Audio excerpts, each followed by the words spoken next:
Hi, and welcome to Wow Talk. My name is Donna, And my name is Darlene. and today our topic is what have you got to lose? What do we mean by that, Dr. Gustin? Well, it's January. Happy New Year. Happy New Year. Yeah, so I guess a lot of people are talking about their New Year's resolutions, and at the top of that list for many, many people is weight, right? Yes, Yeah. it's at the top of mine. Yeah, for sure. So with every physical exam, I measure every patient's body composition because it's not about weight. It's not about what you see on the scale. It's about the quality of what you're made of and how that breaks down. And what people don't realize is there's three things we talk about. So you can talk about, is a person overweight, as in there's too many pounds on the scale in comparison to how tall they are. So that's, am I overweight? And then there's, are you over fat? So you could weigh less on a scale and have the proper BMI, body mass index. So the ratio of pounds on the scale to how tall you are falls in the right category. But you're what we call a skinny fat person. Wow. Yeah. Have you heard that before? No. And is Yeah. that, I know it's not technical, but it sounds like it's the popular term that you would use, though, to describe. And I'm seeing an increasing number of skinny fat people. So you look at them and they look slim. They probably look okay in a bikini. But when I read them on my body composition machine, they could really shock me with a very high percentage of body fat. And so it can be deceiving versus sometimes I'll have a more stocky person who's maybe of a different culture where that's more their body shape genetically. But when I read their body composition, they're like solid muscle, right? Wow. And Okay. so someone could look kind of chunky and have a better body composition than someone who's slim and they are skinny fat person. So that's number two. Am I overweight is number one. Am I over fat is number two. And then the third one is a person over VAT, VAT, which stands for visceroabdominal fat. So they may look okay, they might have the right poundage on the scale, but if you look at them proportionally, they have a belly and they have that fat in the midsection around the belly, and that fat is connected to having fat around the organs, which is a very important risk factor for things like heart disease, diabetes, cancer, All those etc. things, right? Yeah. And that's the one that worries me because even when I felt that I was in my best shape ever, I always had a little bit there. And I would think, oh, is it the cortisol? Is it because I'm stressing? I don't even know where to begin. So Absolutely. yeah. Okay. Cortisol, that's the big one, right? Okay. Yeah. So maybe we should take each one and break it down. So let's talk about the very first category. So the overweight. Right. Go ahead. So that's the easy one that you can just jump on a scale and you can look up a chart on the internet called body mass index, and that ratio usually, if the height to weight ratio is under 25, that's pretty good. From 25 to 30 is classified as overweight. And if you score over 30, then you are classified as obesity, which matters medically to your health. And then there's sadly a growing number of people who are actually scoring over 40. Yeah. Oh, that's scary. Those are the very big people. They classify as morbidly obese. And then I kindly try to tell these people, your weight matters enough medically that it could kill you. That's what I mean by it's scary. Right. Like that Yeah. Yeah. So Very concerning. For sure. So listeners can easily just measure how tall they are, measure how much they weigh on a scale, and look up the ratios. But in my clinic, I actually have a reference chart that personalizes it beyond that. And so there's slightly different targets for each gender and for each age group. So approximately every 10 years, the bar changes, the bar lowers. So for instance, 20-year-old females, the definition of health is to have a percentage body fat that's closer to 20. But after age 50, by the time we pass menopause, the definition of normal is more like 30% body fat. So when a patient comes in, I say, for a female at this age, this is what your targets are. Okay, so why is that though? I mean, I realize I've gone through menopause and I have seen the difference. And oh my gosh, I'm sure there's a lot of women out there that can relate to me and to my woes regarding it, saying, wow, what I used to do before doesn't work the way it did then. Like now it doesn't work the way it did back then. And that would be something like if I happen to have a very indulgent weekend where I had a lot to eat, a lot to drink, and I get on the scale on Monday morning and I go, oh, geez, I could definitely just take a day, probably just a day back then. And whether it would just be just eat normally or eat a bit less, I'd be back on track by the next day. Whereas now, oh no, no, no, no, no. It takes me quite a few days. Well, in fact, I haven't been able to do it for years. That's right. Yeah. So back to my question though, why does it change? There's a lot of answers to that question. I would say at the top of the list would be because your body has less hormones. And with menopause in women, it's a little more obvious. The period stops and your ovaries retire and your adrenal glands are supposed to take over, make more hormones than they did before. But the adrenals only take on some of the load for hormone making, and the fat cells take on some of that responsibility. So it's because the body is collecting fat because that's what you need to make hormones out of. Other things that change with age are that we don't digest as well. And usually after about age 40, our ability to digest and carbs and handle sugars declines with age. And so naturally our diet with age, it's better to have a slightly different ratio of food with more protein, less carbs as we age. So there's just these tiny little tweaks that little lifestyle changes that can help minimize how much fat increases with age. Okay, but back to that 30%. Is that still safe and healthy for us women? Yes, that's been defined as the normal targets. The charts that I have in my clinic are from the States, and they're federal level standards in the study of obesity. This is what you're looking for as the norm in your patient. Okay. Yeah. All right. And is there anything else in that overweight category that we should talk about, or shall we move on to? Well, overweight is the simple one. That's what people's New Year's resolutions are focused on.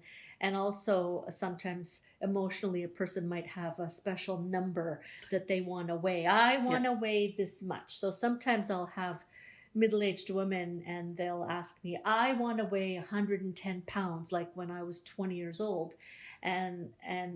Or maybe they're thinking about weight and they're not necessarily having that as a goal, but they want to talk about it. And I say, hold that thought. Let me redefine what normal is at this age.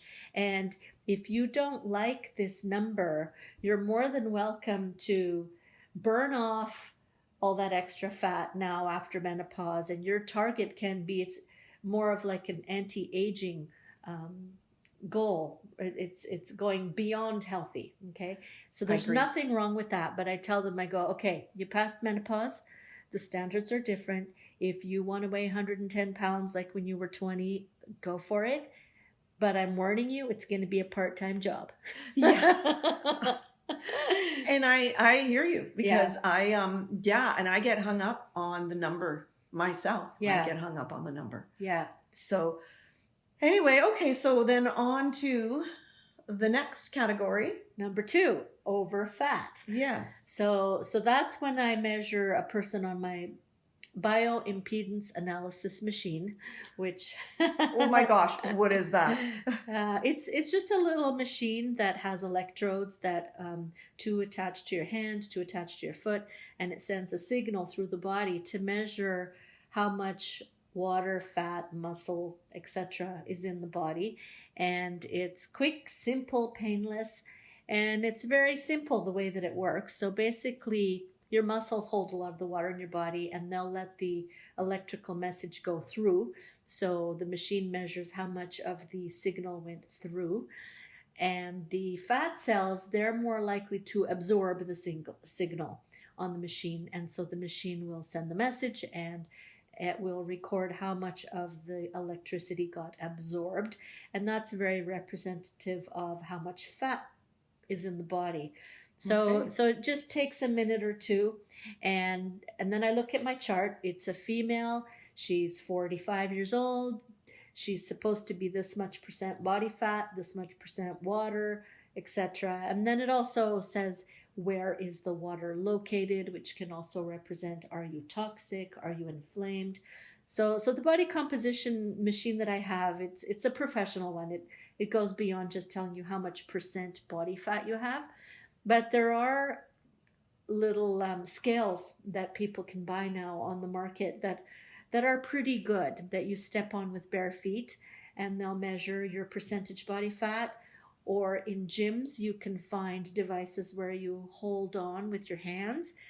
The downside of those non-professional machines is that the scales that you stand on that read your body fat, it's really representing the bottom half of your body. Okay, yeah.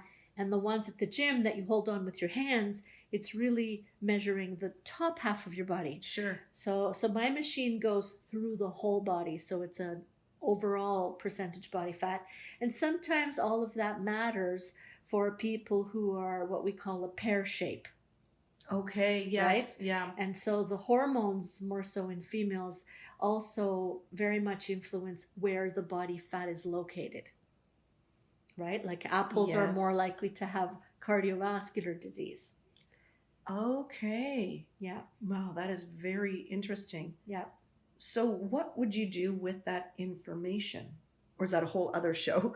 I'm trying to think. To a then, degree. yes, because then, I mean, maybe if you can give us the Reader's Digest version of, so you've got someone in there who weighs the number they like, but this, the body fat, they are over fat, as you're describing. What would be the first thing you would advise them to do? Well, first it's educating them what is normal, because it's not something that creates symptoms. So it's something that I do once a year on everybody to remind them. For instance, with the skinny fat people, that's usually the young people. They all want to be vegan, and they're just dropping all animal products and dairy from their diets without replacing it properly with a healthy substitute. So I find a lot of vegetarians and vegans are not getting enough protein. And that's one of the common ways that you end up being a skinny fat person. And so when the moms bring in their teenage daughters who are now vegan and the mom's concerned about the nutrition, I'll either say, you're doing a good job, or girl, you got to eat beans. Yes, yeah. Right? So it's about assessment, feedback, education, and then the action plan. And then the opposite can happen as well. I could have a 25-year-old boy who's really into lifting weights, and he's really heavy on the scale, but he might just be 10% body fat or Okay. 7% body fat. Yeah. So he's gone out of his way to build an exaggerated amount of muscle. Okay. Yeah. So I just basically assess everybody and let them know what is normal and how they compare to that, and match that up or negotiate that with what are your goals. Okay. Wow. That's very, very interesting to me. Fascinating. And so our third category. VAT. Yes, I wanted you to say it again. Are you VAT? Are you VAT? VAT with a V. And that is visceroabdominal fat. So that's belly fat. So you may have good tone in your arms and legs. You might be going to the gym and doing everything right and eating enough protein and digesting it, but you have that soft belly or the love handles or the pot belly. So cortisol, like you mentioned before, is the number one reason for that, which is stress. And it deposits the fat in a very unhealthy location around the organs. and it's very connected to heart disease and blockages, which leads to early heart attacks, strokes, and death. Often also including people who are what we call apple shaped. So you don't really see the definition of their waist. They're just kind of like a round apple. So that's dangerous. And this is something very easy for people to do at home, where you basically just measure your waist circumference with a measuring tape, and you can measure it, your hips as well. And basically, if you get the same number around your hips and around your belly, that's not a good thing. No. Your waist should be slimmer than your hips. So that's something that people can do easily at home. Yeah. So then they get that information, and in that case, once again, they would see someone like yourself, and then you would, again, educate, assess, and then come up with an action plan. And that action plan isn't as much about diet and exercise. It's more about stress management. Okay, that makes sense, of course. Okay. Yeah, so sleep quality, and what is the person doing to relax, breathing, shallow breathing, deep breathing, meditation. So it's more a lifestyle solution rather than just, not that the diet and exercise are always important, but for the people with the visceroabdominal fat, there's a lot of talk about stress, and then sometimes that means I would actually take the next step and assess their adrenal glands, their stress glands. Are they in overdrive? Are they stressed out, burned out? And the words I use to communicate with patients about the status of your adrenals: are they driving fast? That's like stress. Are they running out of gas? That's like burned out. And how much gas is in the car? And you can measure all that, right? And I believe it's a urine sample that you use. The urine sample is a test that measures what pace are the adrenals working. Are they in overdrive, or are they burning out? There are other tests as well, like saliva cortisol can be tested 4 times in one day to see if you have the right pattern over the 24-hour cycle, because cortisol is very clock sensitive. And there's also hair cortisol that can be tested. And hair cortisol, when I send the hair, it's the last 1 to 3 months of growing time that I'm sending to the lab. And it measures how stressed have you been in the last 3 months as a chunk. And that is very related to your risk of, if you have this much hair cortisol, you have this much % chance of having a heart attack. Oh my gosh. Yeah. It's that close to being accurate. Very. Or it is accurate. Yeah. Wow. Yeah.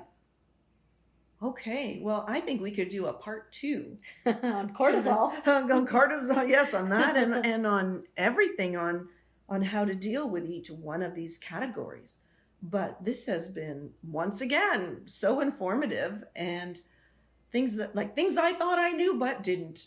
and I have to include, because Yes. I'm so passionate about helping cancer patients and cancer survivors, that one of the top 3 risk factors in oncology is your percentage body fat. And the more fat you have, the more toxic you are. A lot of our toxins are stored in our fat cells. So it's not just about how good you look. It's about reducing your risk of chronic illness of most kinds. Yeah, indeed. Well, thank you very much, Dr. Gustin. Sorry, I did all the talking, but I just had so much fun today. You normally do, but you're the one with all the answers. I have the questions, and I hope that I am asking the right questions, and the questions that you would all love to hear the answers to. And on that note, please send us any questions you have. Please offer your suggestions. We thank you for listening. We look forward to it all the time, and we would love to interact with you. So anyway, we shall see you next time. And I think we will do a second part to this on ways that we can work on the different categories of overweight and overfat and over VAT. So thank you, and bye for now. Thank you very much. Bye for now.